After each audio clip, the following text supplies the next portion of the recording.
जिंदगी को जीते जीते उस जिंदगी में जीने की एक आदत पड़ जाती है, जो एक मूर्छा का सोए हुए व्यक्ति का एक लक्षण है।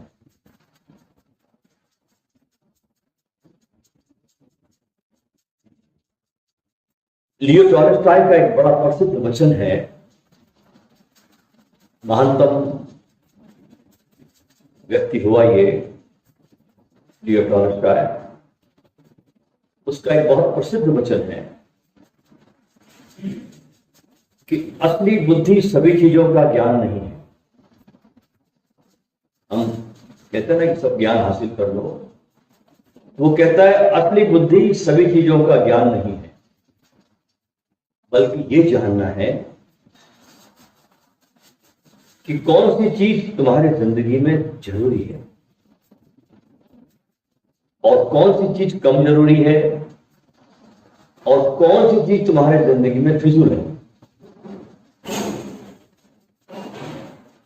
इसलिए जब भी प्रार्थना करो परमात्मा से कि हे मेरे प्रभु, जिंदगी दी है तो जीने का हुनर भी दे दो, गुफ्तगू दी है तो बातों में असर भी दे दो,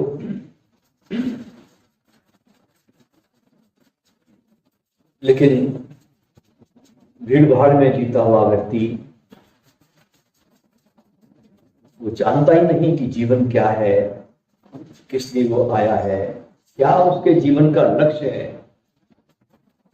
ये भी उसे पता नहीं। दिन रात बस एक ही काम है, सोता है, दौड़ता है, रात थका मांदा आके बिस्तर पर पड़ जाता है, फिर दौड़ता है। उससे पूछो कि भाई इतनी तुम दौड़े हो, पहुंचे कहां? उसके पास कोई जवाब नहीं है, स्वयं का बिल्कुल पता नहीं। और समय आपके पास, सबके पास एक बहुत लिमिटेड दायरे में है। 50 60 60 साल 70 साल यूं बीत जाते हैं।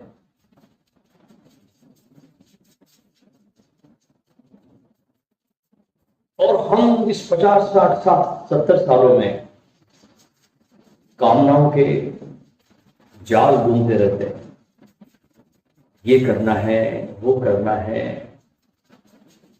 पर एक बार भी ये नहीं सोचता व्यक्ति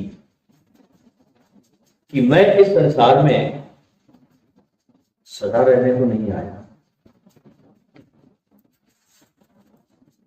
ये उसके जीवन में थिंकिंग ही नहीं आता। और जब तक ये तुम्हारे जीवन में थिंकिंग ना आए, तब तक तुम्हारे जीवन में वैराग्य नहीं आता।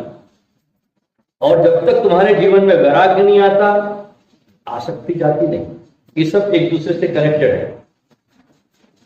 केवल बातों को सुनने से कुछ नहीं होता। जीवन में धर्म का अर्थ ही होता है, जिसे हम धारण करते हैं वो धर्म होता है। जिसे हम अपने में समाहित करते हैं वो धर्म होता है। एक बहुत सुंदर गाथा मुझे इस समय स्मरण आ रही है कि एक शहर में बड़ा प्रसिद्ध वकील था, बहुत प्रसिद्ध, बड़ा नामी गिरामी वकील था। उसका समय आया और उसको लेने के लिए यम के दूत आए। अच्छा देखिए, यमदूत के पास में भी अलग अलग क्वालिटी के दूत है। कोई टीबी वाला दूत है, कोई कैंसर वाला दूत है, कोई एक्सीडेंट वाला दूत है। तो जिसको जिससे लाना होता है वहां ऑर्डर कर देते, जाए एक्सीडेंट तो एक्सीडेंट से लाएगा, कैंसर तो कैंसर से लाएगा, हार्ट अटैक तो हार्ट अटैक से लाएगा। तो वकील की लेने के लिए भी यमदूत ने भेजा, आदेश पत्र दिखाया। वकील था, कहानी गाथा है, समझ कर लाया के लिए। आदेश पत्र दिखाया उस वकील को, कहा कि वकील साहब चलिए, आपका आदेश चलने का, आपको लेने को आया। वकील एकदम चौंक कर बोला कि लगता है कि तुम अज्ञानी हो, तुम्हें कानून कायदे का जरा भी ज्ञान नहीं है। अगर तुम्हें मुझे ले जाना है तो पहले नोटिस दो,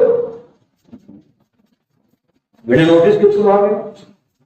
कानून कायदे को समझते नहीं। किसी मकान को भी अगर खाली कराना होता है तो किराएदार को 2-3 महीने की नोटिस देनी पड़ती है।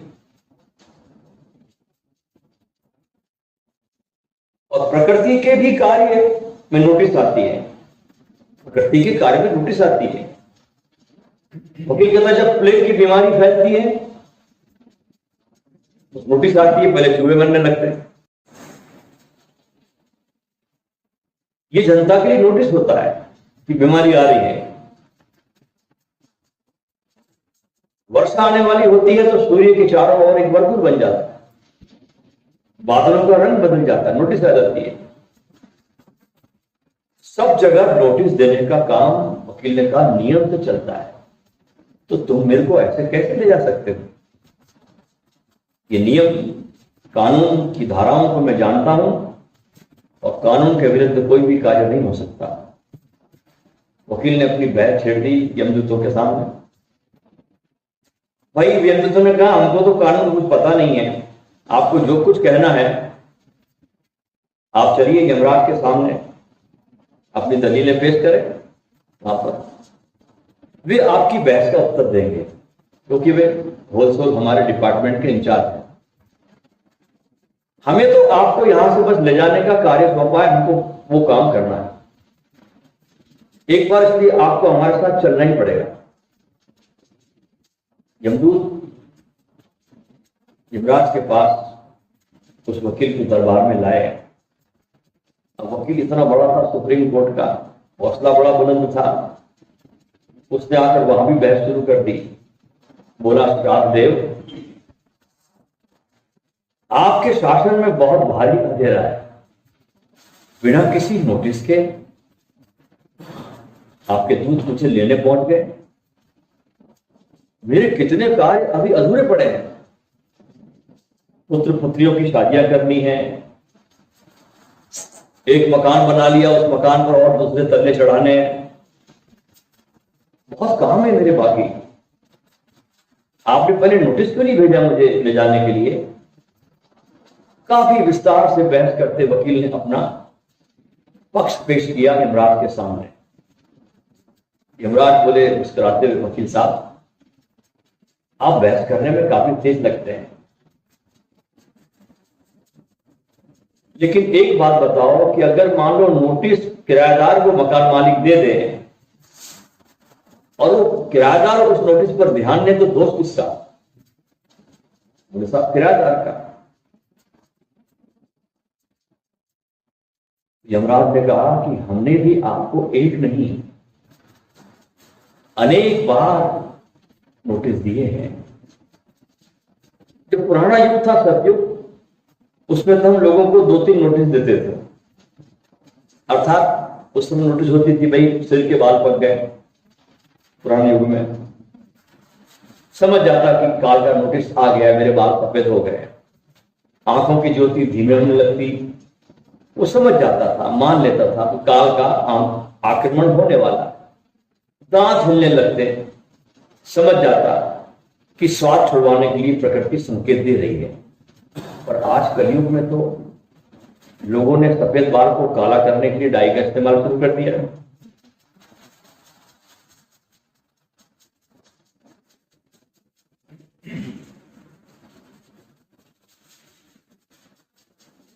लोग डाई का उपयोग करने लगे,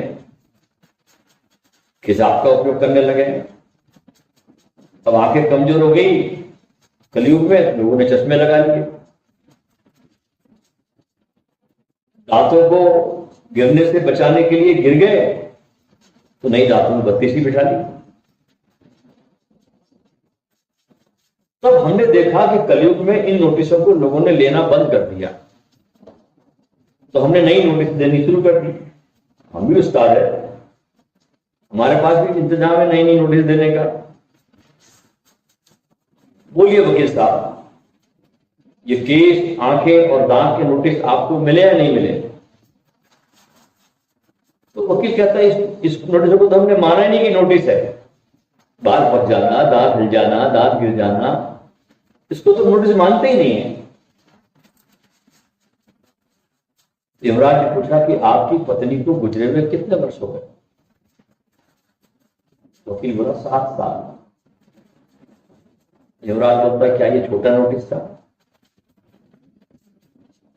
जब आपकी सधर्मिणी चल बसी तब भी आपको यह नहीं सूझा कि अब जाने का समय निकट है?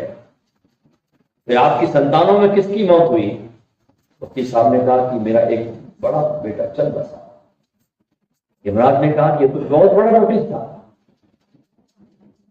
आपके सामने आपका जवान बेटा चल बसे, इससे बड़ा संकेत और क्या हो सकता है? बस बहस बंद कीजिए, आपका बहस का समय अब समाप्त होता है। कहने का तात्पर्य दोस्तों ये है, चाहे कोई कितना भी बड़ा व्यक्ति हो, धनपति हो, वकील हो, नामी गिरामी व्यक्ति हो,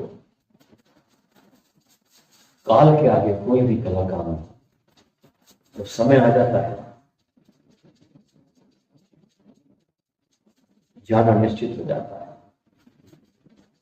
इसलिए जब तक आपको वृद्धावस्था पीड़ित नहीं करती, जब तक रोग आपको प्रकोप न दिखला दें, जब तक इंद्रियों में आपके हिलता नहीं आती, शक्तिहीनता नहीं आती, उससे पहले आपने धर्म को अपने जीवन में धारण कर लेना चाहिए।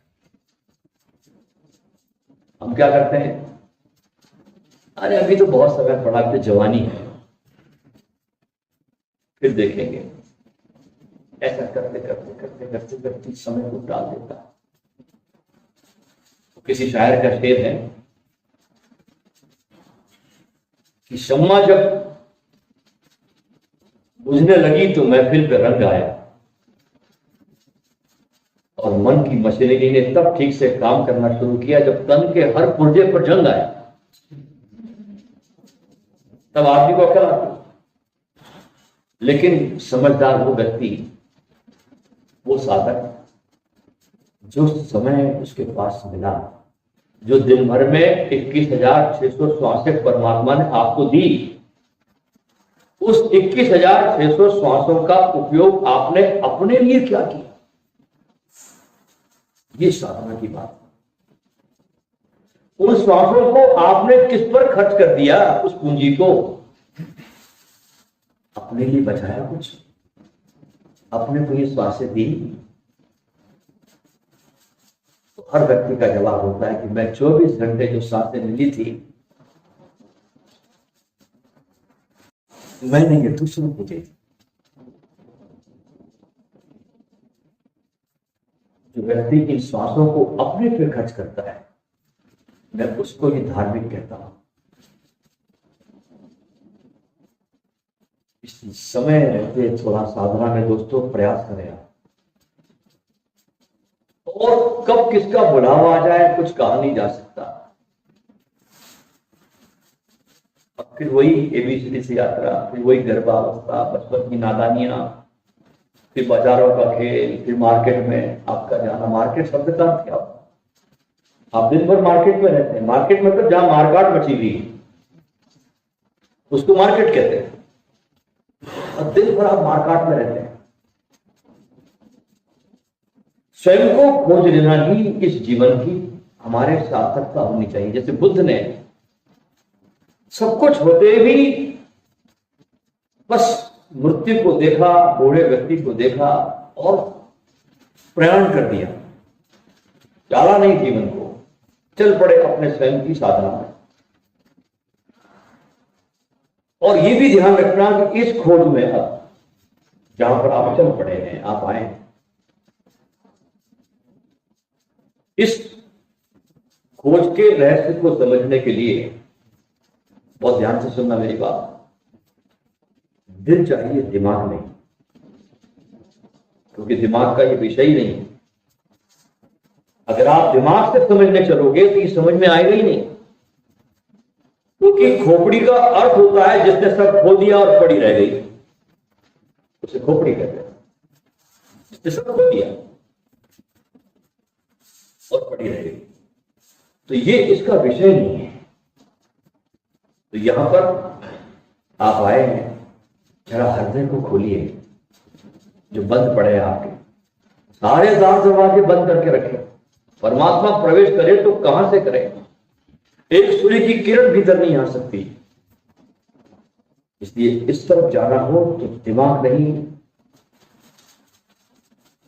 दिल चाहिए, और दिल भी ऐसा खुला हुआ, प्रतिपल संवेदनशील, जागा हुआ, परमात्मा को उपलब्ध। क्योंकि जो दिमाग हमारे पास है ना, उस दिमाग में क्या है? हमारे दिमाग में क्या है? सिवाय संसार के ख्यालों के अलावा कुछ भी नहीं है। कभी अपने दिमाग को देखना, विचारों का निरीक्षण करना, एक के बाद क्या विचार आते हैं, सारे विचार संसार के वहां आएंगे, उसके अलावा वहां कुछ है ही नहीं। इस यंत्र में, मस्तिष्क में तेरा, मेरा, द्वेष, राग, घृणा, दुश्मनी, इसके अलावा कुछ होता नहीं इस गार्बेज बॉक्स में। तो जिस गार्बेज बॉक्स में इतना सारा कचरा पड़ा है, वो दिमाग परमात्मा तक पहुंचने का रास्ता बन नहीं सकता। उस गार्बेज बॉक्स को लेकर कैसे परमात्मा की खोज में जा सकते हैं? वहां गार्बेज पड़ा है, दुश्मनी पड़ी है, लोभ पड़ा है, लालच पड़ा है, आसक्तियां पड़ी है, लगाव पड़े हैं। इस दिमाग को लेकर हम खोजने चल पड़े परमात्मा को, कचरे को लेकर के। तो हमारा ये दिमाग परमात्मा तक पहुंचने का जरिया हो ही नहीं सकता। इस बात को अपने हृदय में उतर जाने दें।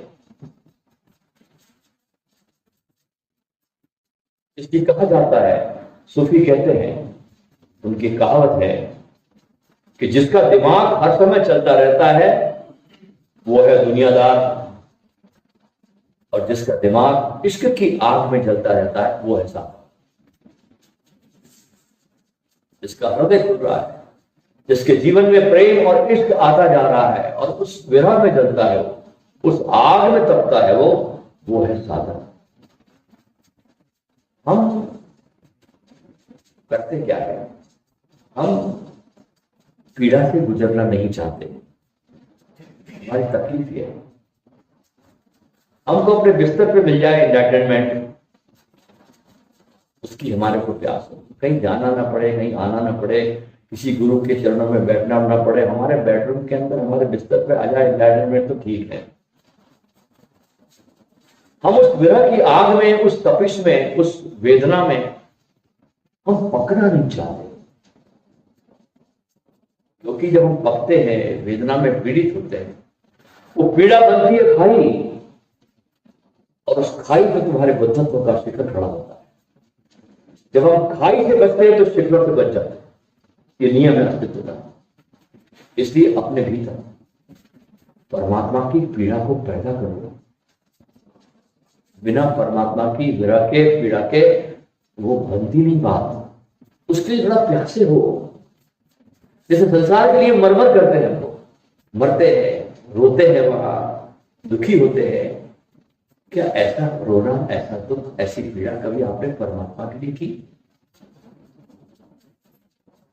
तो जैसे हमारे भीतर पीड़ा उभरती है उसको पाने के लिए,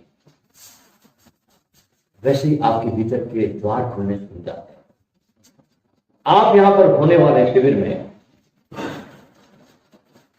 अपने को उस परमात्मा के रंग में रंगने को और अपने को विकसित करने को आए। ये उद्देश्य को मत भूलना। पहला उद्देश्य आप आए ना इसलिए। तो इस ध्यान मंदिर के बाहर जब आप निकलोगे बाहर, आप मेरे सामने तो ठीक रहते हैं, मैं बैठा हूं आपके पास में, बिल्कुल आप ठीक ठाक करीब करीब। लेकिन जब आप ध्यान मंदिर के बाहर आप जब निकलोगे और आपको जो बाहर समय मिलेगा, उस वक्त को फिजूल की बातचीत में बर्बाद मत करें, क्योंकि यहाँ पर आप बातचीत करने नहीं आए। यहाँ तो आप जो बातचीत चली रही आपके अंदर सतत नॉन स्टॉप चटर पटर दिमाग में चल रहा है आपके, उसको शांत करने के लिए आप आए। जब यहां से बाहर निकलो उस समय को फिजूल में बर्बाद मत करना। दुनियादारी की बातचीत में वक्त मत बिताना इन 3 दिनों में, क्योंकि आप आश्रम में आए हैं। ध्यान रखना, इस बात को मत भूलना कि आप आश्रम में आए हैं, किसी सोशल क्लब में नहीं आए। और घर का जो भी कूड़ा कबाड़ा आपके मस्तिष्क में है, 3 दिन के लिए उसको वहीं छोड़ दो।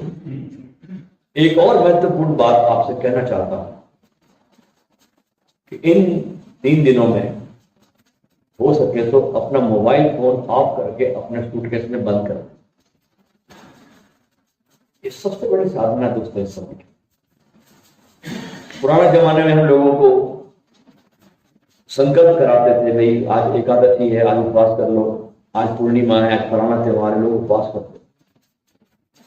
अब कलयुग आ गया, अभी एकादशी के पूर्णिमा के उपवास नहीं चलते। अब लोगों को कहना पड़ेगा भाई एक दिन फेसबुक मत देखना, एक दिन व्हाट्सएप मत देखना, अब ये उपवास। पुराने उपवास गए, अब ये मॉडर्न उपवास। एक दिन को आप संकल्प करें कि मैं आज फेसबुक नहीं देखूंगा, एक दिन संकल्प करें खोलूंगा ही नहीं व्हाट्सएप।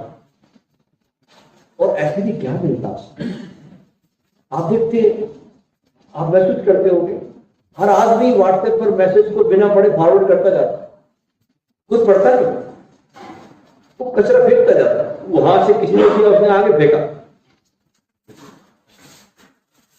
और इस यंत्र ने बहुत नुकसान पहुंचाया। ये फायदे की चीज भी हो सकती है, विज्ञान जो भी चीज बनाता है उसके पीछे 2 पहलू हैं। आप चाहो तो उससे अपना नुकसान भी कर सकते हो, आप चाहो तो उससे अपना बहुत ज्यादा विकास भी कर सकते हो। लेकिन मनुष्य जैसा जीता आया आज तक, जितना भी विकास विज्ञान ने किया, सब मनुष्य ने उसको अपने आत्मघात की तरफ लेके गया। 3 दिनों के लिए आप अगर इस बेड बॉक्स से बच सके तो बचे। एक कॉल बस घर में कर देना, मैं ठीक ठाक पहुंच गया हूं, और एक काम जब शिविर पूरा हो तब कर देना कि मैं आ रहा हूं। बस इस बीच मोबाइल को अपने पास न रखें। और मुद्दा हाल में यहां आने के समय तो आप विशेष ध्यान रखें, यहां पर आपके मोबाइल की कोई भी रिंगटोन नहीं बजनी चाहिए। कम से कम आप और नहीं छोड़ सकते 24 घंटे मोबाइल, तो कम से कम इस मुद्दा हाल में जब आते हैं तो कितनी देर के लिए कम से कम आप जरूर छोड़ दें, अपने कमरे में मोबाइल फोन को रख कर आए। क्योंकि जैसे दूध को दही बनाने के लिए जरा सी खटास चाहिए, ज्यादा खटास नहीं चाहिए। दूध में जब जावन डालते हैं थोड़ा सा जावन डाला जाता है, जैसे दूध को दही बनाने के लिए जरा सी खटास चाहिए। जरा सी चम्मच भर दही पूरे दूध को दही में बदलने के लिए बहुत होती है। याद रखना और ध्यान रखना कि हमारे दिमाग में तो पहले से इतना कूड़ा करकट भरा पड़ा है कि अब शिविर में बातचीत करके, मोबाइल का कचरा देख के इसको और ज्यादा कूड़ा घर मत बनाना। इस ध्यान शिविर में आकर तो मन का सारा कूड़ा करकट निकालना है। हमारा मन की सफाई करनी है, और सफाई भी किस तरह करनी है, जैसे हम अपने घर की सफाई वैक्यूम क्लीनर से करते हैं। आप देखते हैं ना, वैक्यूम क्लीनर सफाई जब करते हैं तो कोने कोने का भी कचरा उस वैक्यूम क्लीनर में आता है। तो ऐसी सफाई आपको अपने मन की करनी है। हमारे मन को इस सफाई से बहुत पाक और साफ होने की जरूरत है, तभी आपकी गति हो सकेगी। क्योंकि इस गंदे दिल को लेकर, कचरे से भरे दिल को लेकर, मन को लेकर हम परमात्मा की तरफ नहीं जा सकते। तो इन 3 दिनों में मन की थोड़ी सफाई करो, मन को थोड़ा खाली करो, मन को थोड़ा पवित्र करो, परमात्मा के योग्य बनाओ उस मन को। और मन बहुत साथी भी है आपका, मन दुश्मन भी है और मन आपका दोस्त भी है। अगर मन को आपने कन्विंस कर लिया, उससे बड़ा मित्र कोई नहीं है। ख्याल का इतना सहयोग देता हूं मेरी तरफ से, तो आपके लिए पूरी तैयारी है और आपकी भी होनी चाहिए। तभी कुछ इस शिविर में, इस हिमालय के इस आंगन में कुछ बात हो सकेगी।